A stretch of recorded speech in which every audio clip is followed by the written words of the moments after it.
Hi hello ನಮಸ್ಕಾರ ಸ್ನೇಹಿತರೆ, welcome back to my channel. ನಗುವ ಬುದ್ಧನ ವಿವಿಧ ಪ್ರಕಾರಗಳು.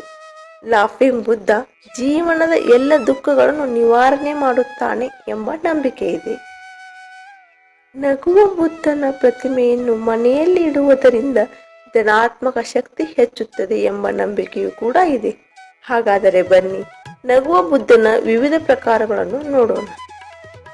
ನಿಂತಿರುವ ಲಾಫಿಂಗ್ ಬುದ್ಧ ಸಂಪತ್ತು ಮತ್ತು ಸಂತೋಷದ ಸಂಕೇತವಾಗಿದೆ. ಮಕ್ಕಳೊಂದಿಗೆ ಆಡುವ ನಗುವ ಬುದ್ಧ, ಇದು ಸ್ವರ್ಗದಿಂದ ಬರುವ ಅದೃಷ್ಟದ ಸಂಕೇತವಾಗಿದೆ. ಇದು ಅದೃಷ್ಟ ಮತ್ತು ಧನಾತ್ಮಕ ಶಕ್ತಿಯನ್ನು ಸಹ ತರುತ್ತದೆ. ಲಾಫಿಂಗ್ ಬುದ್ಧನು ಒಂದು ಕೈಯಲ್ಲಿ ನಾಣ್ಯವನ್ನು ಹಿಡಿದಿದ್ದರೆ ಅದು ಸಮೃದ್ಧಿಯ ಸೂಚಕವಾಗಿದೆ. ಇನ್ನೊಂದು ಕೈಯಲ್ಲಿ ಬೀಸಣಿಗೆಯನ್ನು ಹಿಡಿದಿದ್ದರೆ ಇದು ಶಾಂತಿ ಮತ್ತು ಸಮೃದ್ಧಿಯ ಸೂಚಕವಾಗಿದೆ.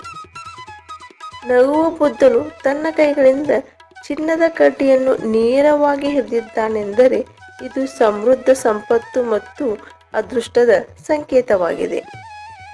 ನಗುವ ಬುದ್ಧನು ಒಂದು ಕೈಯಲ್ಲಿ ಬೀಸಣಿಗೆ ಮತ್ತು ಇನ್ನೊಂದು ಕೈಯಲ್ಲಿ ಸೋರೆಕಾಯಿಯನ್ನು ಹಿಡಿದಿದ್ದರೆ ಅದು ಆಶೀರ್ವಾದ ಮತ್ತು ಉತ್ತಮ ಆರೋಗ್ಯವನ್ನು ತರುತ್ತದೆ.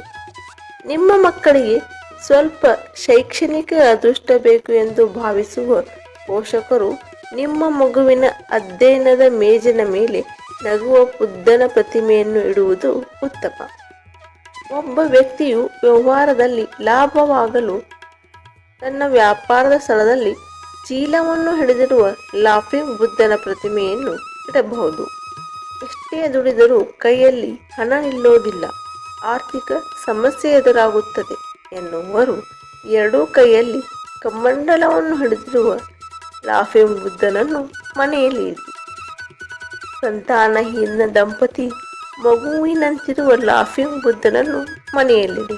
ಶೀಘ್ರದಲ್ಲೇ ನಿಮ್ಮ ಮನೆಗೊಂದು ಮಗು ಬರಲಿದೆ. ಸ್ನೇಹಿತರೆ, ಈ ಮಾಹಿತಿ ನಿಮಗೆ ಉಪಯುಕ್ತ ಎನಿಸಿದರೆ ಖಂಡಿತ ಒಂದು ಲೈಕ್ ಮಾಡಿ, ನಿಮ್ಮ ಆಪ್ತರೊಂದಿಗೆ ಹಂಚಿಕೊಳ್ಳಿ. ಮರೆಯದೇ ನಮ್ಮ ಚಾನಲನ್ನು ಸಬ್ಸ್ಕ್ರೈಬ್ ಮಾಡಿ. ಇನ್ನೊಂದು ಉಪಯುಕ್ತ ಮಾಹಿತಿಯೊಂದಿಗೆ ಮತ್ತೆ ಭೇಟಿಯಾಗೋಣ. ಕೇಳಿದ್ದಕ್ಕಾಗಿ ಧನ್ಯವಾದಗಳು.